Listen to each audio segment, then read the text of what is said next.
Okay. Shall I share my Yeah, screen? yeah. Now? Go ahead, share your screen. Yep. Okay. Let me see. Trying to understand why I'm so dark. You probably don't. Do you have your light is on the right on your head, so that's why you're not much scattering. Yeah. Right, just Yeah. Wait. a bit better. Yeah. Okay. Okay, you should be able to present your talk, Redo. Oh yes, I'm trying to find the file. Okay, probably this one. Can you see it? Yeah. Mm-hmm. Why it's so big? Okay. Hmm? No, Oh, no, is it okay? Yeah. Shall I start or? Yes. Go ahead. Start. Do. Okay. Okay.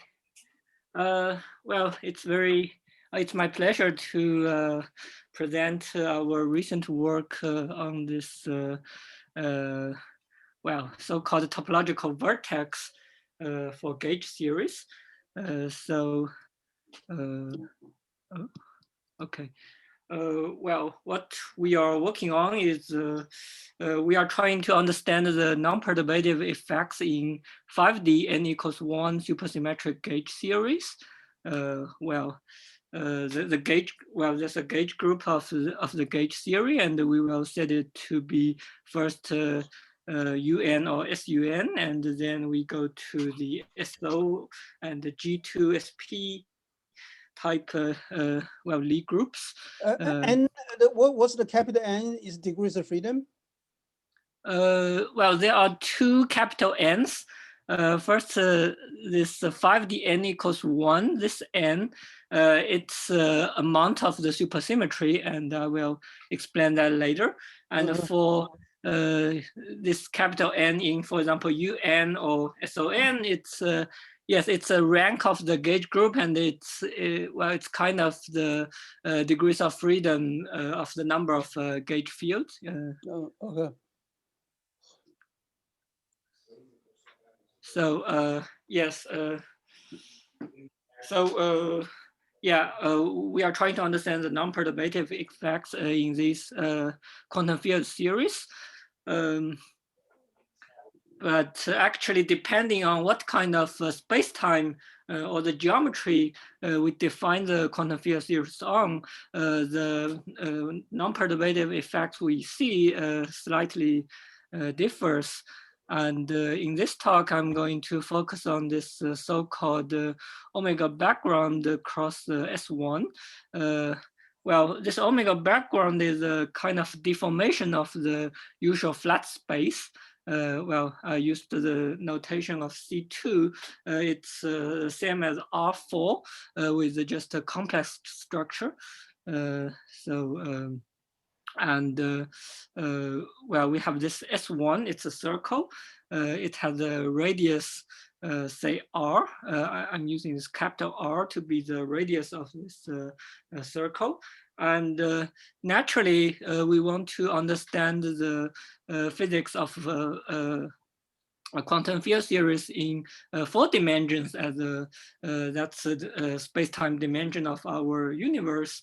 But actually this, well, the calculation in 5D is more convenient.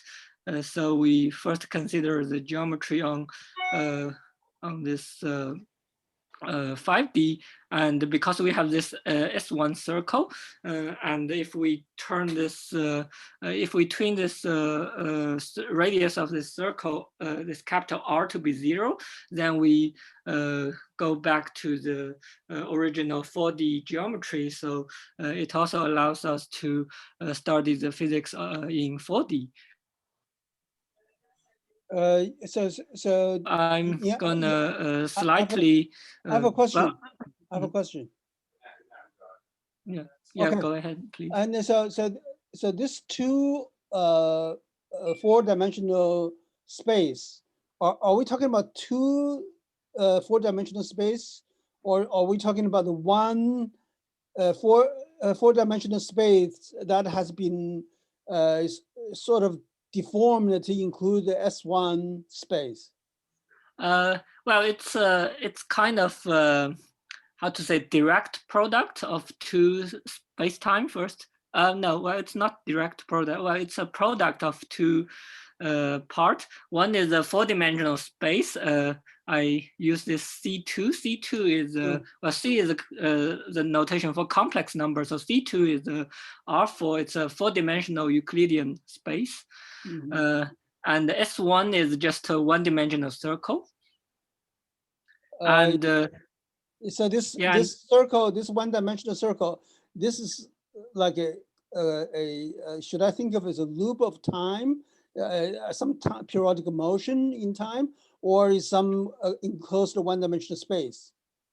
I think it's better to understand it as a closed one-dimensional space because the boundary condition for fermions is different on this S1 compared to that in the thermodynamics. Well, we will use the periodic boundary condition to preserve the supersymmetry. So this is not the direction of the time, but well, or the thermal circle. This is just well, usual spatial direction. Well, but one thing special for this geometry is that we deformed this flat space-time a little bit so that so that if we go around this circle, this S1, then there's a rotation action in this flat space-time. Well, I depicted it here. So if we go around the circle, then the space, the four-dimensional space gets a little bit rotated. Well, this is the way we introduce the IR regulator into the quantum field theory, because well, the non-perturbative calculation will usually be IR divergent. So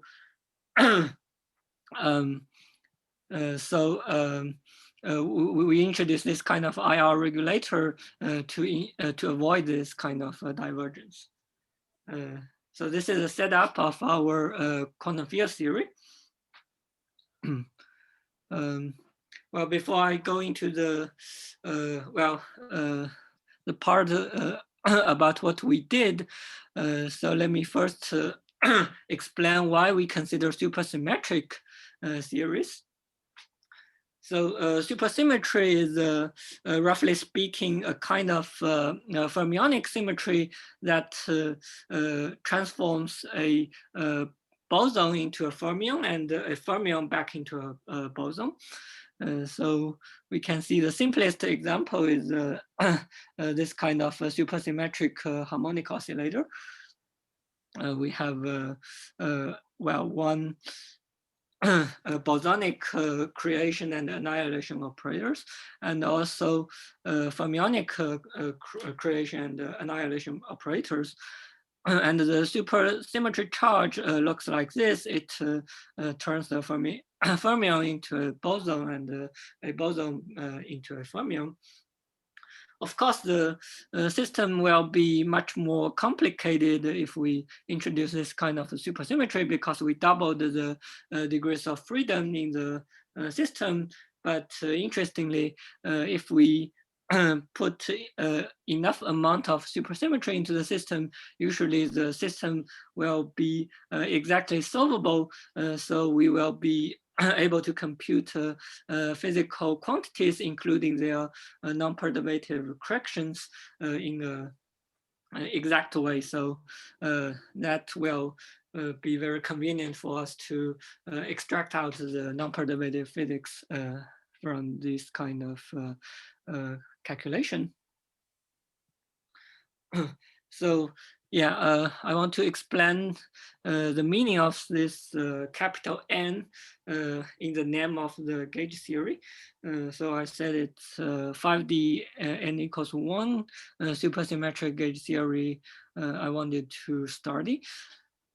So actually, we can consider several supersymmetry charges, say Q1 and Q2, and this Q1, it rotates this boson phi into the fermion psi1, and Q2 rotates this boson into psi2. Then we will have like a doublet of the fermion, and there will be a U2 symmetry acting on this this doublet of fermions. So this is a so-called R symmetry in the super symmetry context, and well, because we have two such super charges, we say the number of the supersymmetry in this case is n equals 2. So in general, if we consider series in 4D, then with n copies of such supersymmetries, then we will have such a UN R symmetry. And well, it's a very useful symmetry for us to study well, this kind of supersymmetric quantum field series. And also, actually, the meaning of N, well, because like fermions and well, fermions has different natures in different dimensions. We have Majorana fermions in some dimensions and Y fermions in other dimensions. So the meaning of this capital N is slightly different in different dimensions. For example, if we translate a 5D n equals 1 theory into 4D n equals 2 theory, then we will see into a 4D theory, then we will see it's 4D n equals 2 theory rather than 4D n equals 1. And also, like 4D n equals 1 theory goes to the so-called 2D n equals 2,2 theory. Well, actually in 2D, there's a chiral Y fermion. So well, the supersymmetry, well, theory will decouple, decompose into the chiral part and anti-chiral part. So there will be two such labels. Well, but anyway, with such kind of supersymmetry, actually, it's possible to compute the well, a lot of physical quantities in an exact way. For example, if we consider the partition function of the theory, then we usually will have to do a path integral that is infinite dimensional, and in usual perturbative expansion, we just look at a saddle point that corresponds to the vacuum state, and we do the like a Gaussian approximation around this saddle point. But with supersymmetry, actually, we can look into all the saddle points in the path integral, and that will tell us the non-perturbative corrections to the calculation. So, well, can you go back? I have a question. Can you go back to the simple harmonic oscillator? Oh, okay. Okay, so here, so the Hamiltonian looks like a, okay, so I have a boson number operator, boson the Hamiltonian, and then I have a fermion Hamiltonian. Okay, let's say the simplest one. I have let's say, I'm a solid state physicist. One thing I can think of a system like this is one is electrons. Okay, so let's say the fermions are the electrons, and then the other are phonons. The largest. Probably. Okay, so then if there's no coupling between them, then the electrons does its own things and the phonon does its own things. You can calculate it all the Yes. quantities for Well- fermions, so you can calculate everything for the phonons, but there's no interaction between the two. Okay, so here you said Mhm. that you create a supersymmetric charge. Okay, Yeah. so this is you create a fermion, you destroy a fermion, and then you Uh-huh. create a boson. Yes. Okay, so this can I view this as sort of an electron phonon interaction? I think you cannot. Well, because usually I don't know how to phrase in this language, but if we go to QFT, it's very easy to see that the mass of the fermionic particle must be equal to the mass of the bosonic particle. And I think that's usually not true for a random set of bosons, say phonon, and fermion like electron. So Well, if we go to some special point, it might be possible to realize this kind of supersymmetry. I think there's some paper about this kind of accidental supersymmetry in solid physics. okay. Because there are attempts in high TC superconductors where in the Hubble model, they will rewrite the operator for the electron for the holes in terms of a fermion operator, a spinon operator, and a holon operator. Okay, as a product of the two. Okay. I think in that case, the creation operator is a dagger. One is for holon, one is for for the spinon.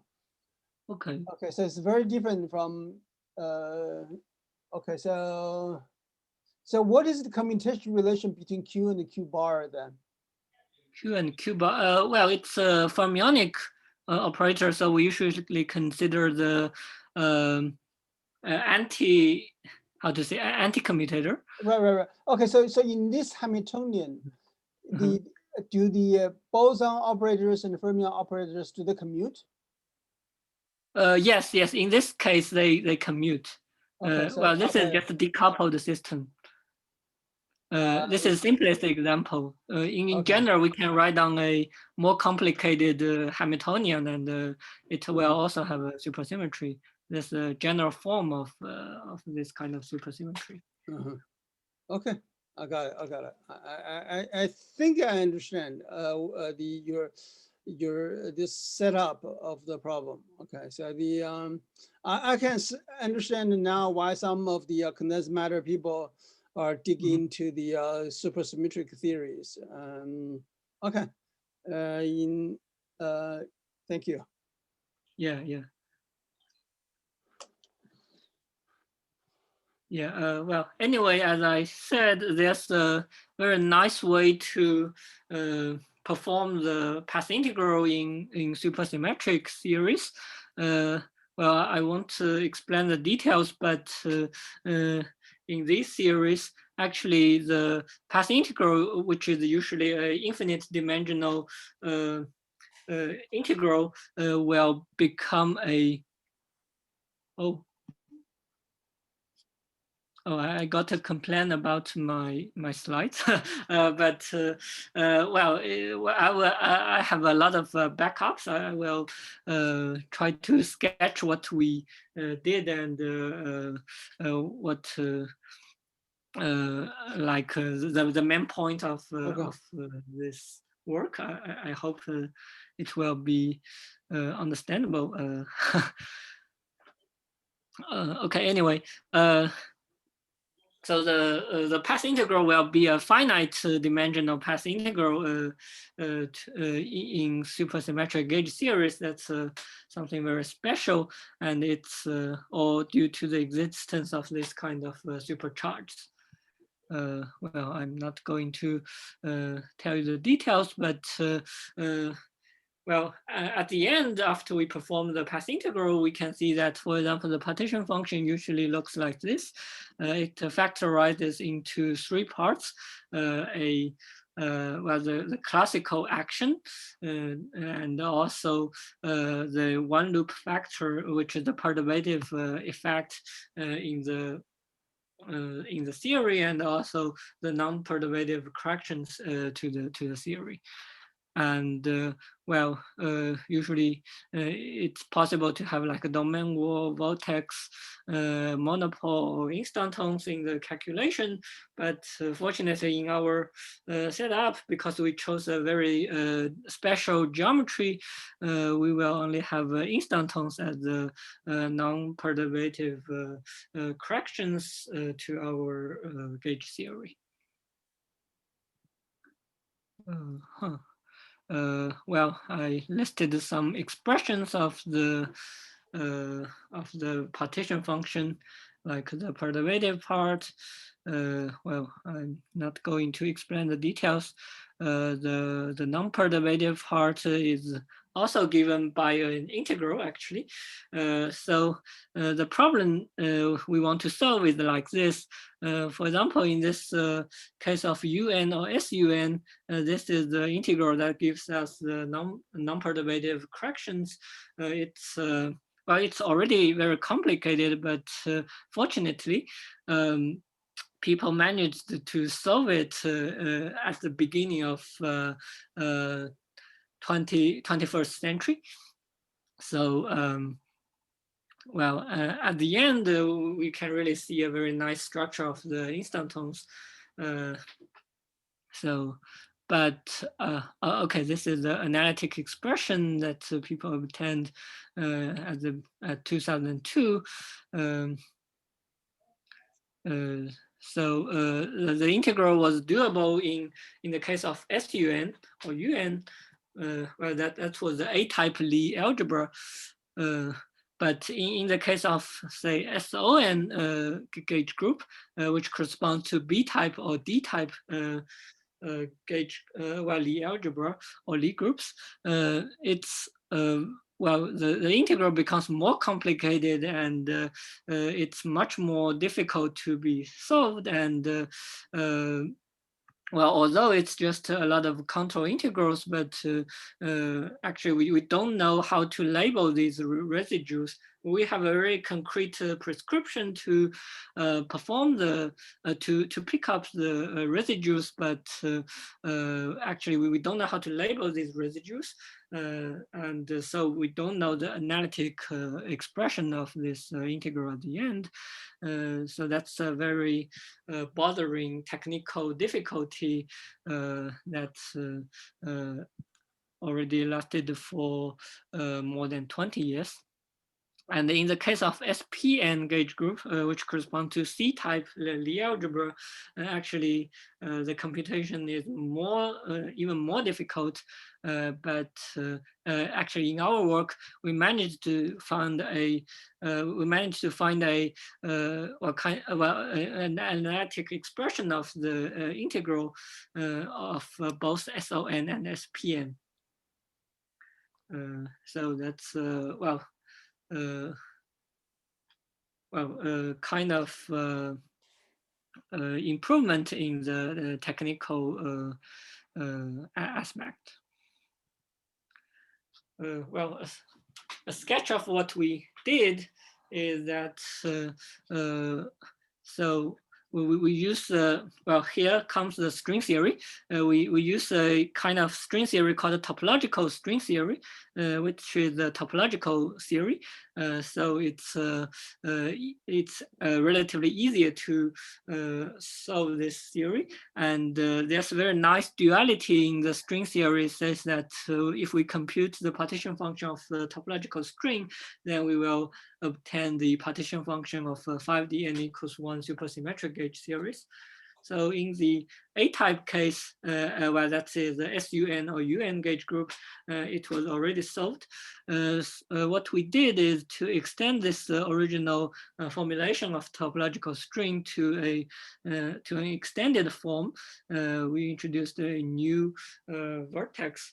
I hope I will have time to explain the meaning of the vertex later, but anyway, we used this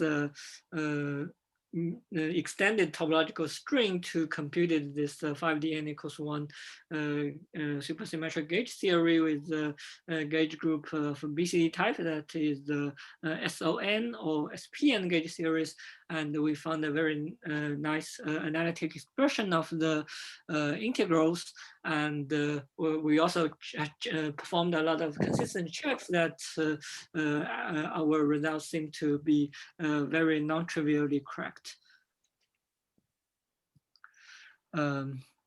Well, since I don't have much time, I will briefly explain the idea of topological string. So it's a toy model of the string, the four string theory.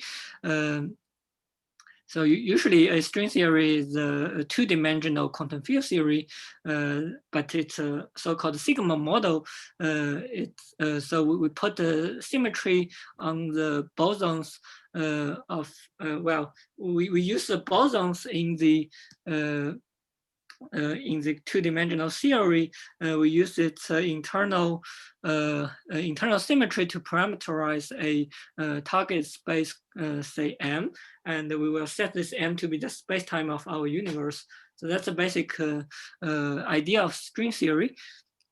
And topological string theory is, well, first it's a supersymmetric 2D sigma model, and we perform a topological twist to this theory, so it will be a topological theory at the end.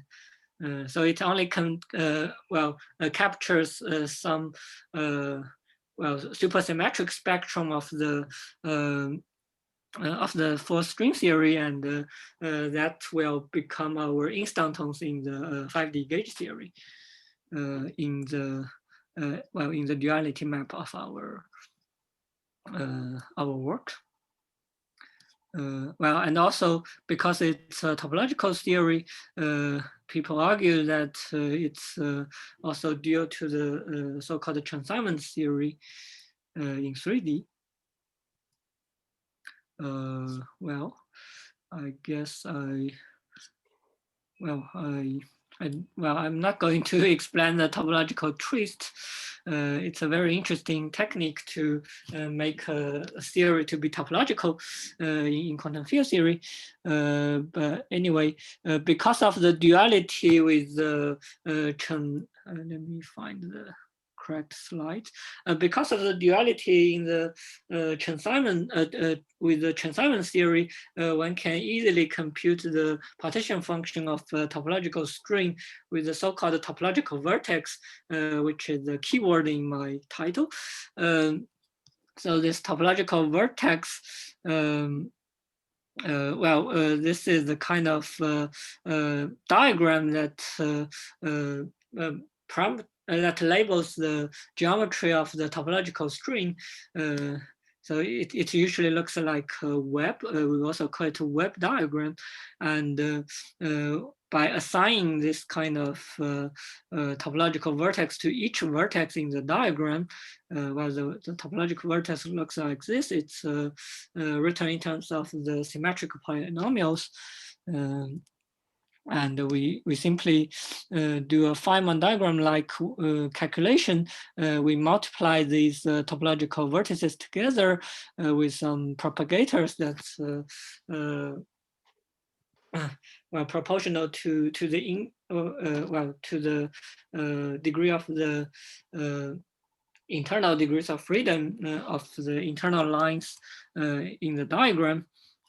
Then we will be able to compute the topological string partition function, and it actually reproduces the Nekrasov, the 5D gauge theory partition function. And well, I will skip the details of this theory. So in the case of SO and SP gauge theory, actually, the only thing we need to do to use this kind of topological string computation is that we add this dashed line here, which is a kind of Mom's default state is hash.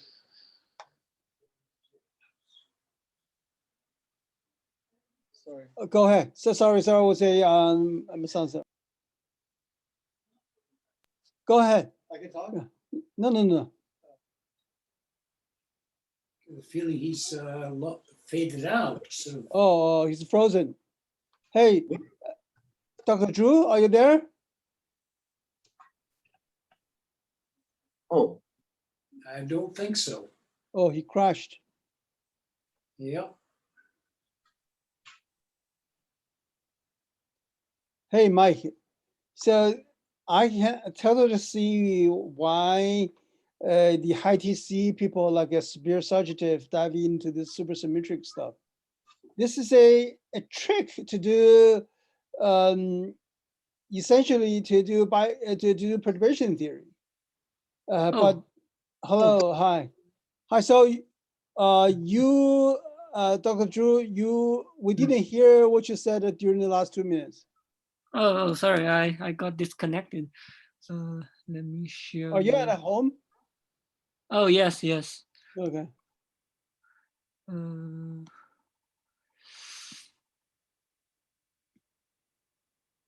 Where's my? Oh, sorry, I need to.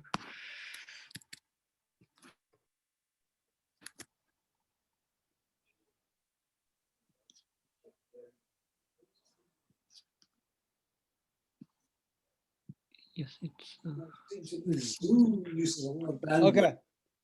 I think I go back 2 more slides.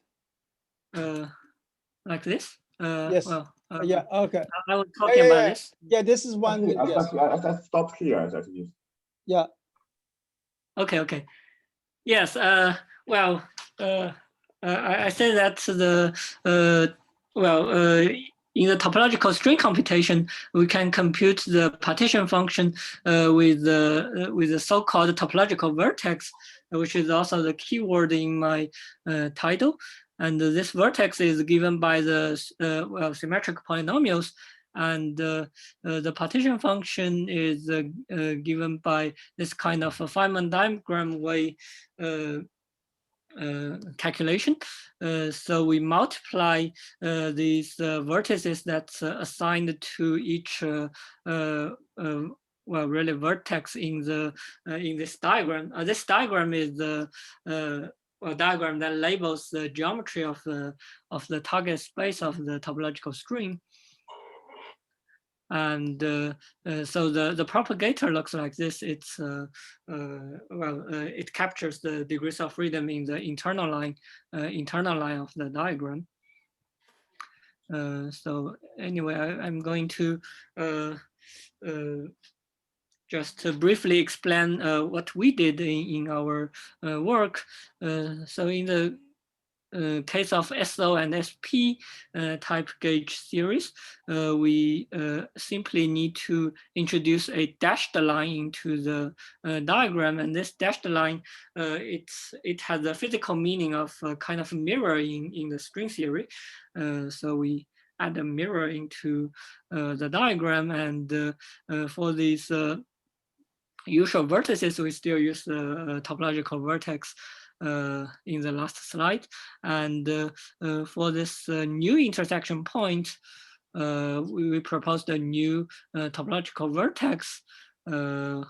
This is not a very good form, but this is a very convenient form in our proposal. But anyway, with this new topological vertex, and we still use previous formalism to compute the partition function, we managed to reproduce the known results in the literature for the small number of instanton partition functions, and also we can predict a very nice analytic expression for the general partition function of the of 5D gauge series with SO and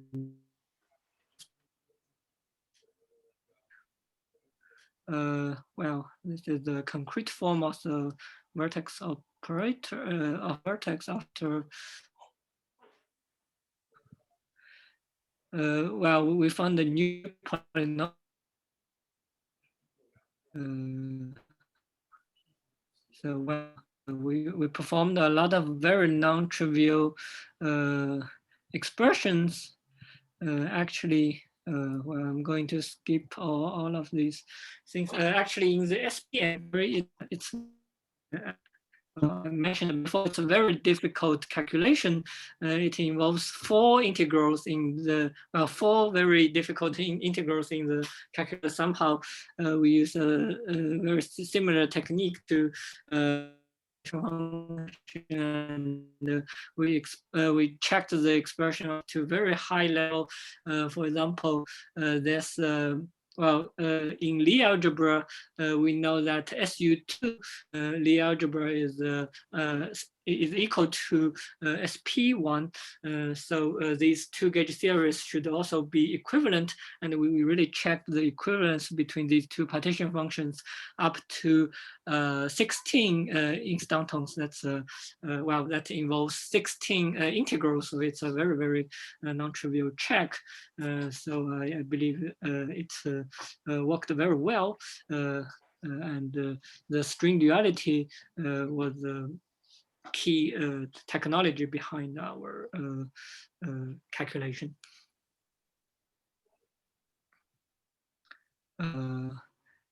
Yes, so I think I should stop here. So let me summarize what we did. We started the partition function of 5D gauge series. Well, we can also extend the calculation for like Wilson loops and other supersymmetry preserving physical quantities. Well, but in the simplest case of in the partition function, we know a very beautiful result for UN or SUN type gauge series, but for SON and SPN or other type of gauge groups, it's very difficult. Well, it's a very well-known difficult, well, difficult in techniques. So it's a very difficult problem, and we somehow solved this problem with a tool of string theory. So I hope it could tell you a little bit about usefulness of the string theory. Okay, thank you very much. I will stop here. Did you write it up? You mean the paper? Yes. Yes, we plan to submit it to arXiv next week, probably. Okay. Can you send a copy to both Mike and me? Yeah, sure. When we Okay. submit to the, yeah, Okay. of course. Now, so let me try to understand what does your method do that other methods can't do? I didn't quite follow. See, I'm very ignorant of string theory. So the point is that I didn't quite manage to grasp why what you managed to do that other people had failed to do. Okay. Yeah. So in Can the I- usual way. Okay. I feel I have the same question as Professor Kostelis, but Yes. I have my own guessing. My own Okay, guess okay. is Yes. you Mhm. actually didn't invent any new method. You just posed a novel boundary condition. Am I right? You didn't invent actually Yes, anything. I guess that's probably true, but actually I don't have a proof. because our work is yes, we kind of imposed a new boundary condition, but we didn't solve the QFT, the two-dimensional QFT directly, but we guessed the form of the vertex operator at the end, and we use the vertex. We use the vertex formalism to do the calculation. Well, so yeah, I think in principle you are right. Mhm. So Michael, I don't think he invented a new string theory. I think he created a clever way of solving almost a insolvable problem. But you know, almost like in the spin chain, right? If you impose the periodic boundary condition, you make the problem solvable. But if you let a boundary to be actually free, you can't solve it, right? Yes, yes. Yeah, well, also, I think in the, well, like people didn't, how to say, people didn't think this topological string theory is very important because, for example, in the A-type, well, in this SUN gauge theory, it's, well, it also reproduces the partition function, but people just solved the partition function before we could do the computation for the topological string. So it was boring before, but well, we found that actually in the case of SON or SPN, it actually gives non-trivial results. Okay. Mike, there's a, I thought that there was a, I remember Anta was telling me that there is a duality trick you can do with a Ising model that you can simplify the problem so much that then you don't have to use Onsager's method to solve the 2D Ising model. Was he right? Or did I understand him correctly? I thought that, I mean, the duality trick, you can get the, you know, you can find things like the, you know, the critical parameter and things like that. Right. The exponent, but not the, I understand, not the exact form of partition function. I agree, yes. Well, I don't think so. No, I mean, I think that finding a partition function exactly as, or, you know, some physical quantity exactly is beyond basically anybody, especially in 3 dimensions. Okay. Yes, Yeah, well, I think on one hand, for the gauge theory, supersymmetry is well, the special property that guarantees the solvability of the physical quantities. And in the strings, in the topological string, this topological nature is what makes us possible to compute the partition function exactly. So this, you're clearly in the institute, you are definitely isolated. No one probably can talk to you. Do you get people to talk to in Suzhou University in the math department? In math department, not really. Well, do you find anyone in physics? Do you talk to Zhang Hua? Oh yes, I actually I talked a lot to Professor Kang Jian. Oh, Kang Jian, yes, okay. He's a standard QFT person in condensed matter. Yes. In condensed matter, yeah. Yes. So for example, yeah, I think he can understand a lot of what I'm doing. Well, of course, he understands. We're trying to convert Ruidong to be a condensed matter physicist, providing an advanced tool to condensed matter physics theory. So we are trying to do that. Well, Well, I'm sure Kang Jian understand instant and all the many of the field theories. Yeah, he's a field theory. He was trained with Tassanovich. Tassanovich was a very good field theorist in condensed matter physics. Unfortunately, he passed away. But I believe Tassanovich passed away after Kang Jian graduated, right? Martin, Yeah. was that true?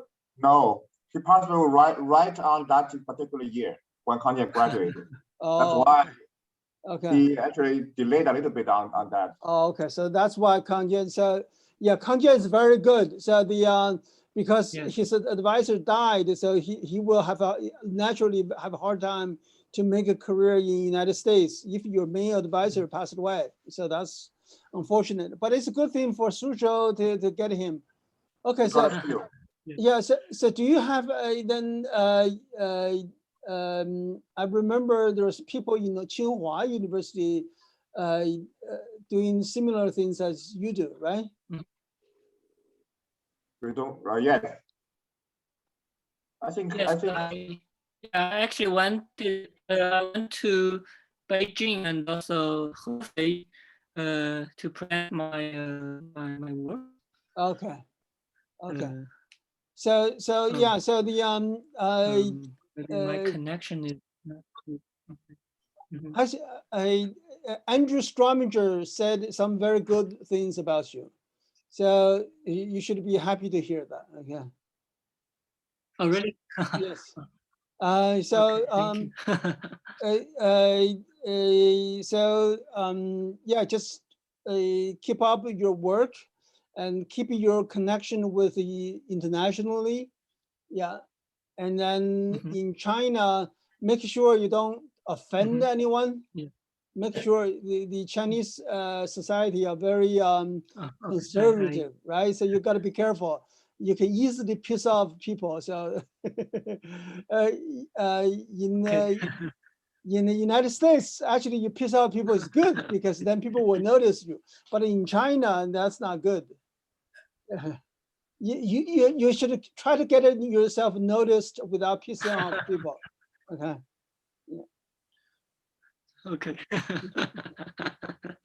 Mhm. Mike, Yeah. any suggestion? Yeah, well,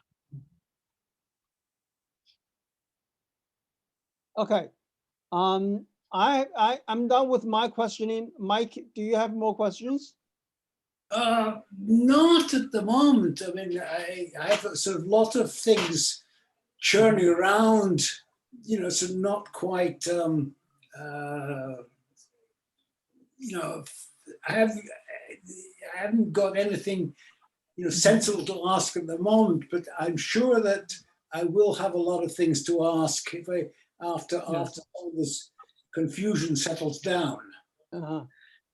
yeah. Well, let me show you one more slide probably.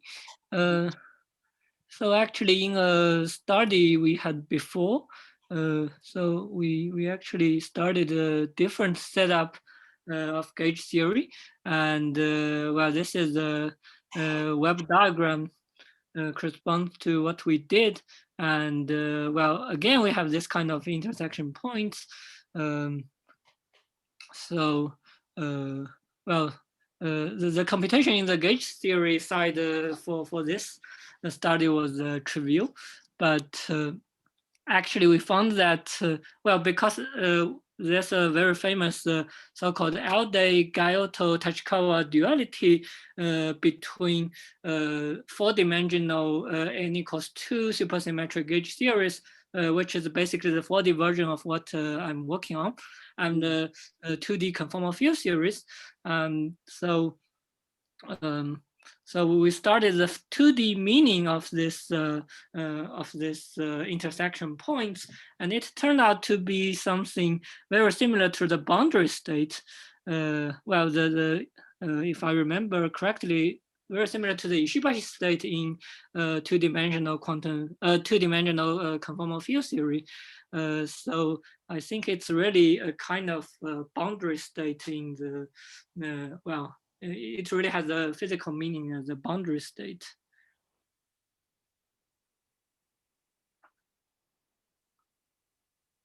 Okay, see, one of the sort of problem that I am having is, you know, being completely ignorant about more or less everything all the things you're talking about. I don't even understand what the symbols, you know, Okay, sorry. Yeah, sorry. Maybe I was too That- ambitious to You don't, explain so everything. in condensed matter, we, if it's an operator, we'll put a hat on it. I think you have many operators. You have so many Yeah, we operators. usually don't. Yeah, we usually don't. Yeah, sorry. Yeah. So, yeah, because in your enabling, you put it, so every time you do some cross product, I now assume that what you have in front is a matrix, right? It's an operator. It's a Yeah, operator. it's operator. Yeah. Right. So, and It's, then, so Mike, you can see this is all projection operators, yes, it's really a projection operator. For example, this, you know, one of the things that I was getting confused about, you've written in the top right corner of the slide, gamma is equal to the square root of T over Q. Now, what the hell do the symbols mean? Or Okay. you Yeah, were sorry. going with it. Well, that's very easy to explain. Actually, well, I didn't explicitly mention it, but it's related to this rotation. This omega background, I said, if we go around this circle, the four-dimensional space will get rotated, but it's actually a two-dimensional complex space. So we have two complex coordinates as Z1 and Z2. And if we go around the circle, it's actually got rotated like Z1 goes to Q times Z1 and Z2 goes to T times Z2, so it's this kind of two parameters. Okay. It's IR infrared regulation parameters. So so it naturally enters the construction of our theory. Yeah, I didn't explain it before.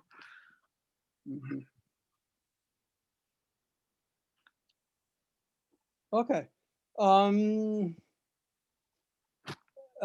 Yeah, please send us a copy of your paper, okay? And also, Okay. I think our advice to you would be keep producing results, keep on writing papers.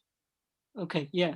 And do a good job of, you know, if you are assigned to teach classes, do a good job and make sure you never tell student that, oh, you ask a stupid question. No matter how Okay. bad a question is, always try to understand, answer it properly, okay? It's Okay. very, it's in your business, in our business, you needed to be a good teacher. So yeah, it's just. Yeah, well, try my best. She will teach theory next semester. Okay. Yeah. Yeah. Mike, can you give Dr. Zhu some advice on teaching in theoretical I'm physics? the last person who should give advice on teaching because I don't think I'm that good a teacher. Mike, you don't have a good advice, but you have a good lesson to teach on teaching. Why? Mike, I know it's very hard to understand you because you tended to think in your own way and then explain your own way. And then you don't try to make it understandable to the audience. But that's a good lesson for young people to learn because every time I hear you give a talk, and I would say, oh, I wish him to do something, explain some more basic things. So that's a lesson, Mike. Okay. But so to be very selfish, Brown Physics Department only Sean Lin understand what Mike Kostel is talking about. Oh, Bob Pekovitz, and then Bob Pekovitz. So and then Brad Mars, Dima, another 4 people. There are 4 people understand Mike. Yes. Right. Yeah. And the 4 people would often try to explain what Mike Kostler is trying to say. but the 4 people I just said would, no matter what Mike says, we would understand what he wants to say. Okay, so yeah, but your talk seems fine. I appreciate that you have made a connection to harmonic oscillator to the partition function that we understand. But I understand that this is very high level topology, involving topology, and then the mathematics, and then using this kind of a mathematics to solve physics problems that are just too difficult to solve using standard method. Yeah, I think well, one problem we have is that well, because it's very technical, and also it's famous for being difficult to work on. So not so many people are, how to say, working on it, or understand it, or interested in it. So there are so many string theorists these days, right? So how do you guys? Yeah. So I guess if there's an easy problem, immediately gets solved, right? Yeah. So as a result, all the unsolvable problems are just infinitely hard to solve, isn't it? Yes. Well, I think it's similar in condensed matter physics, right? No, okay. So in condensed matter, usually what happens is, for example, Professor Kostelis and I work in disordered system for decades, right? So for example, we just published a PRL today. So this paper was come about, it's on a subject that Mike and I have talked about for a long time. It's like 20 years. But when we were in Suzhou 3 years ago, 2 years ago, 3 years ago, 3 years ago, and then we saw Professor Zhexin Zhang's postdoc, Huaguang Wang, was doing something. And then I immediately see this connection to the idea Mike and I talked about. So we just made a suggestion, and then they did an experiment, and then we analyzed using Mike's theory. It works. Oh. So that's how we make progress for experiment. But for theory, I think it usually is okay. So the experiment. So for example, the way Professor Kostelis got his Nobel Prize for was on 2D XY model, which was considered there's no phase transition before Mike.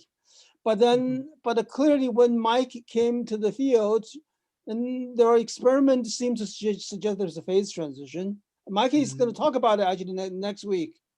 Yeah. And then Mike, you tell us what happened there. Well,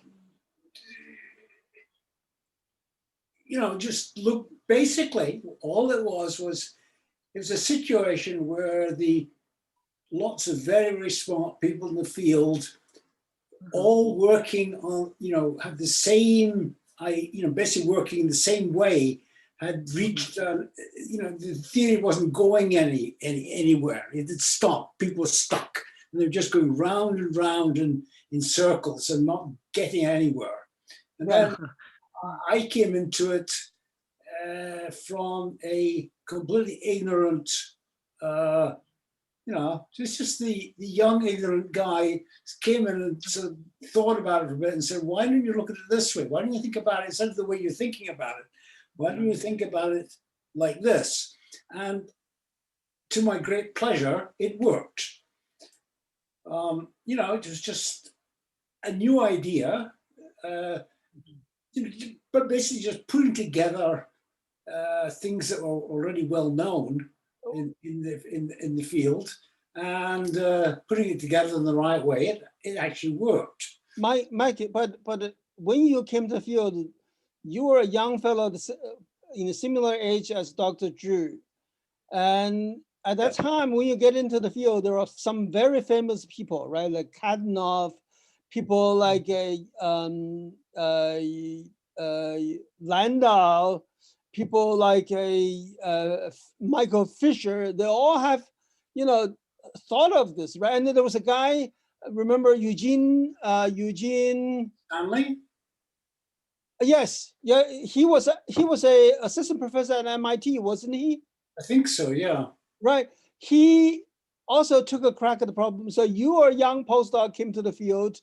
Don't you have the fear that somehow this field has been investigated thoroughly by all these smart people?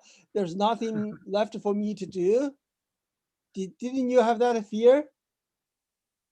Not really, because the point was that when I came into it, there was clearly a problem, because there was the old-fashioned theory that was sort of you couldn't argue with it.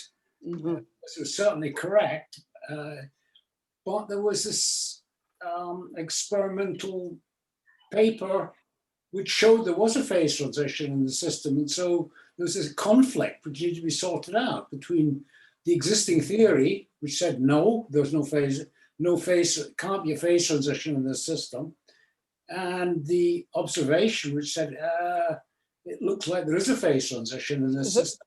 So Mike, so the part that was worked out was the spin wave part, right?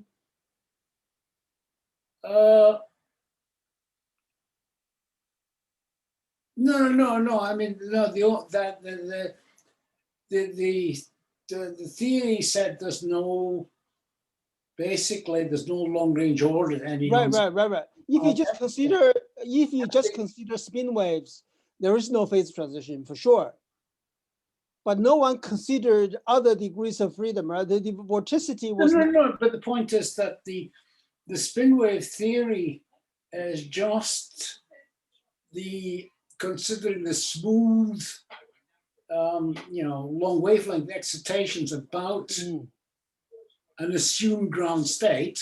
Mhm. This assumed ground state was basically the superfluid state, or the quasi-ordered state. Okay, so I mean, it's state with rigidity, if you like, and so it seemed like a good starting point, but these low energy excitations, which will dominate the partition function, of course, didn't do anything. So something was missing. Right, Pyros in his 1920s or 30s, he already said something intriguing about two dimensions, right? Because he said effectively in one dimension, the elastic constant at the infinite wavelength is essentially zero, at the infrared the limit is zero.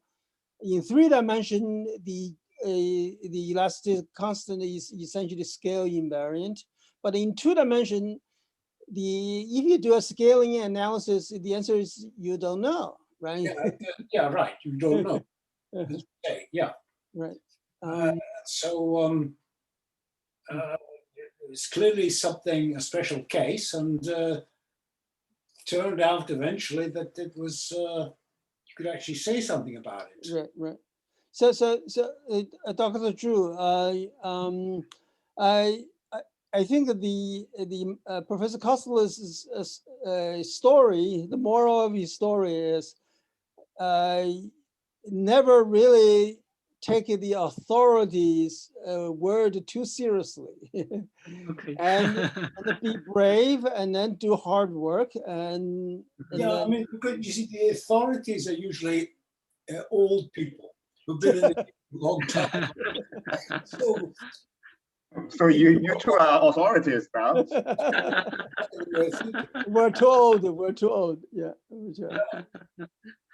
Yeah. So you come again, young person is likely to come up with some new way of looking at things, which may or may not work.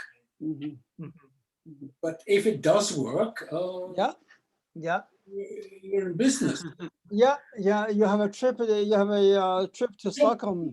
Doing theoretical physics is basically is 95 to 99% failure and frustration. So Mike, same is the experiment. Sorry, what? Same is true in experimental physics. Yeah, right. Okay. Well, 99% of our data are just eventually doesn't make it into the paper. The paper is just a few of the the key measurement. okay, it's selective data, right? Well, Oh, that's that's an achievement. well, so the difference between legal selection of data or illegal selection, that's the art. Yes. So, course. so if you're never able to make that, to master that art, it's very dangerous to do science because you could be doing something really dumb. Mhm. Like this recently, this very famous work on Majorana fermion from Delft. This is a group.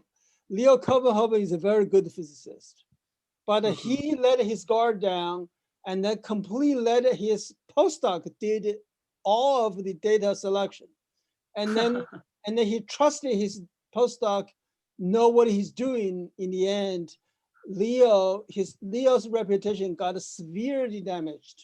Hmm? So he had a major Oh. Nature paper retracted. I know Leo from 20 some years ago. I went to a sabbatical in Delft. Remember? Yep. Yeah. So anyway, so well, in theoretical physics, there's no such issue. But if you make a mistake or try to hide something, I'm sure your Yeah. competitors will dig out very quickly. Okay. Okay. Yeah. So The trick really is to find a field or subfield in which very few people are working. And if you're lucky, you have it yourself for a while. Then, if you're lucky, you'll get something out of it. But as I say, the chances are pretty low. right. But Mike, you don't have the luxury of being in an isolated field because isolated, what you really are saying. So this is where I'm putting word into Professor Kostler's mouth. What he's trying to say is not that you should quit your field in what you are doing and then go to do condensed matter physics. No, that's not what he's saying. He's saying is you need to be smart in your own field and create a niche. And that niche is a new field, is his new field. And then you will be alone in that because you just created and then you make a progress. And then before other people realize what you did, you already succeeded. So when Professor Kostler's, You have to be very lucky because pick Yeah, sure. your little subfields, but Right. there are a million little subfields you could pick. You got to pick the right one. right.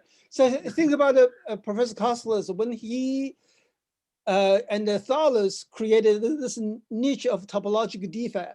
At the time, no one considered this a viable option, right? But when they actually created a new way to do statistical mechanics to look at this effective degrees of freedom, this is a new subfield. But as soon as Professor Kostler created this field exploded. It's exploded so much that Professor Kostler's proposal to NSF got killed, right? Okay.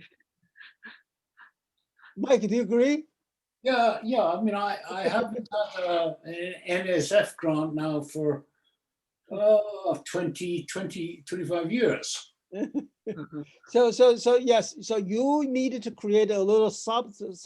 Let's say, for example, I don't know whether this mirror trick, okay, is a legitimate. Okay, so what you showed is that by imposing this trick, you can make progress, right?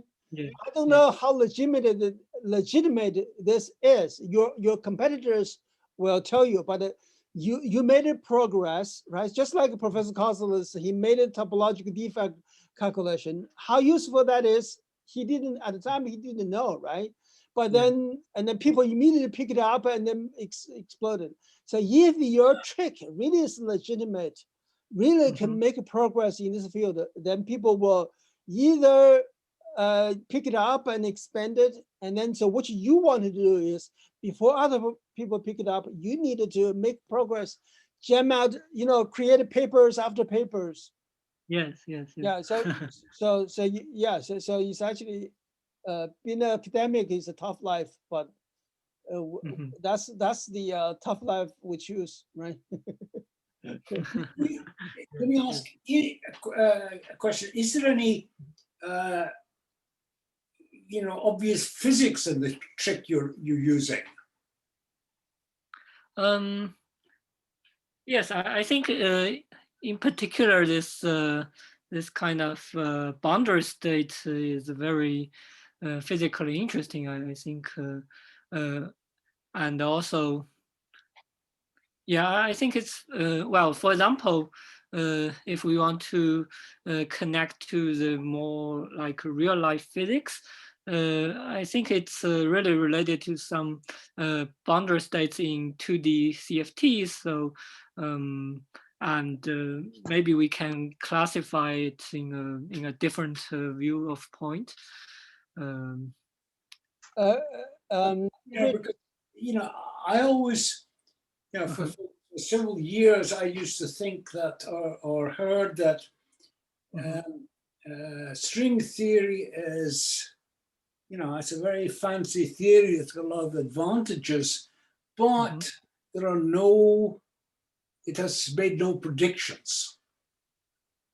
Yeah, well, yes, there are, how to say, it's difficult to see it directly from the like experiments or even from like observations of universe, things like that. It's still hard, but I think we should keep trying, and maybe one day we will find some evidence, hopefully.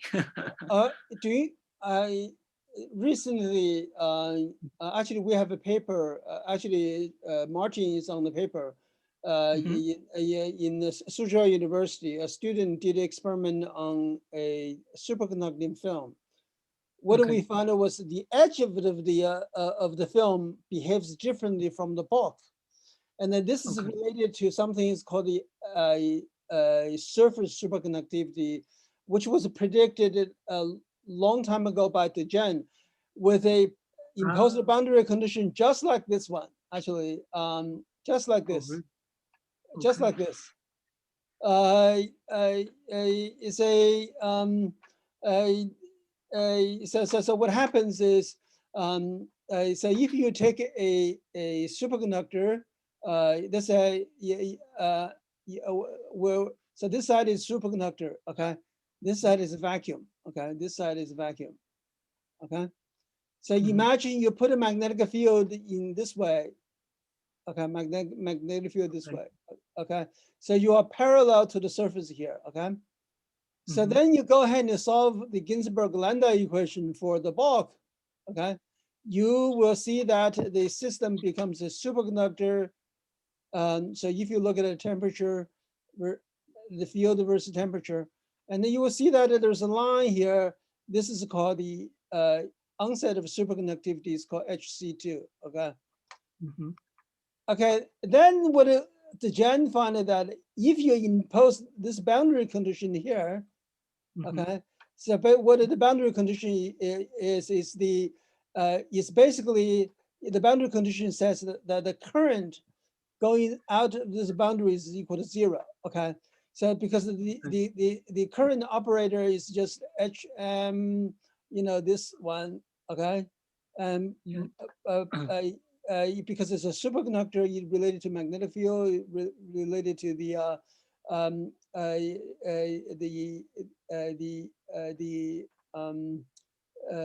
vector potential of the magnetic field, okay? And this guy acting on the wave function, which is, okay, so wave function here. Okay, so this guy has to be equal to 0, okay? If you impose this boundary condition and go solve the Ginzburg-Lambda equation, you find that this edge becomes a superconductor at 1.6 times this guy here. Mhm. I see. Okay, so this guy, this is called HC3. Actually, this is 1965. Actually, the first experiment to prove this experimentally was done in Bell Labs in the same year, and a couple years later, there was a paper at Brown by Manuel Cardona. Professor Kostelis probably know him. No, I don't. You don't? Well, So I think I met him, but you know, that's all. when you came to Brown, he already left Brown. I think he'd already left. Yes. Okay. Okay. So this was known for a long time. So what's new is Mhm. there's a recent interest in the superconductivity, exactly what happens in this field range, where Mm. if the edge is a superconductor and if this guy is a normal metal, then exactly what's happening in the interface is a very interesting question. So this is a paper that we're still fighting, trying to get it published. And usually when you have something very new, very interesting, people will try to kill you, and then they will try to get their paper out. Okay, so I'm sure that's what's happening. But we're going to fight that and try to get it out quickly. But there are some interesting things. So when you showed this, I immediately think of the whether this is there might be some physical realization of such a boundary condition. One thing I can think of is exactly a superconductor. Yeah. Oh yes, actually, there's a connection between like gauge theory and integrable models. In the case of SUN or UN gauge theories, Mhm. well, that's a traditional one we can handle with. So yeah, I'm thinking maybe in this case of SO or SP gauge theory, there might be some more interesting integrable models. Okay. Yeah, that, Actually, did Mhm. do you know about this SYK model? Just a little bit. I'm just wondering if you impose this kind of a mirror boundary condition on SYK, what happened? Ah, I don't know. I've never saw anyone doing this kind of boundary condition study. It's like I don't know. Okay, you don't have to put me on the paper. You just go and see if you can make a progress on it. Thank you for the suggestion. Okay, thank me for the suggestion. Okay, okay.